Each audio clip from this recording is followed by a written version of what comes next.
Yan, dito ngayon sa bayan ng Umingan, Pangasinan.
Title, tapos 2 hectares no atay, mahigit 2 hectares, dalawang titulo, buhay po ang nakapangalan parehas at pangalan po nila.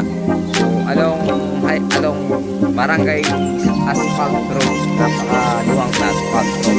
So meron na dito mga kuryente, internet, may nawasa na dito atay, mayroon nang nawasa sa area na ito. So ang umpisa nito, itong part na ito, itong kawayan. So tara, punta na, tingnan natin yung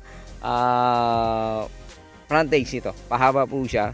So residential farm lot, maganda itong isang sa highway ata nito, yung mga ilang metro lang. So may 2 kilometro ba ate? Wala yata, ano, wala. Oh. So sabihin natin almost 2 kilometer from national highway. So ito yung umpisa. So ito yung part, tapos pag ganun siya. Ayan, pag ganun. Hindi kasali itong part na ito. Ito lang sa may side na left side, yung may acacia na maliit. Diretso yon. So hanggang dito ba ate? Okay. Dito sa part na ito, kala ko lumampas ay sa kawayan lang. Ito yung kawayan eh. Yung kawayan din doon, diretso doon. So pag ganun. So at least makikita naman sa sukat kung hanggang yun saan yung boundary, but at least dito po, ditong part. Tapos pag ganun hanggang doon. So nasa 50 meters frontage yung kuan ito, yung harap. So andito na lahat, nawasak, kuryente at internet. So kung gusto mo magpakabi ng deep well, wala namang problema. Kasi dito sa part na to talagang, dito sa part na to marami nang nag-subdivide lot, no ate? Marami nang nag-subdivide lot dito. Pero syempre, ito kasi gusto ng seller buo na ibibenta. So mula doon, puntahan ko lang yung boundary doon. So 50 meters frontage, more or less. So more or less, baka mamaya magkulang yung 50. Kasi poste to poste naman siya, pero syempre baka mamaya nagkulang itong poste ng internet, tapos kuryente yun. So meron ka ng kuryente, may internet pa. So ito yung part ito, so yung boundary na ito, kasi ito yung pilapil nya.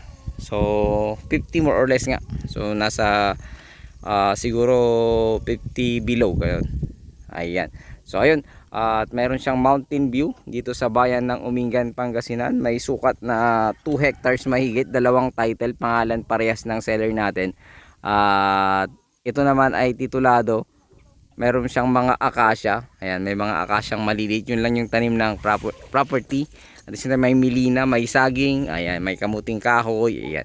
So yun lang yung mga tanim po. So from Manila ito, nasa 3 hours from Manila. Kasi malapit na ito sa San Quintin, Pangasinan. So from Manila 3 hours, then Tiplex 30 to 40 minutes. Ayan. 30 to 40 minutes from Tiplex, Carmen, Exit Rosales. So napakaganda nito kasi along asphalt road, meron na ditong mga sakyan kasya. So dito lang syempre walang mga masyadong dumadaan para sa mga papuntang bayan. So kailangan may sasakyan ka talaga pag dito ka nakabili. So ayun, sana magustuhan nyo po ito dito sa bayan ng Umingan, Pangasinan. Sukat 2 hectares, mahigit 2 tito.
Maraming salamat. Ito po ang inyong lingkod, Agent Joel. God bless you all.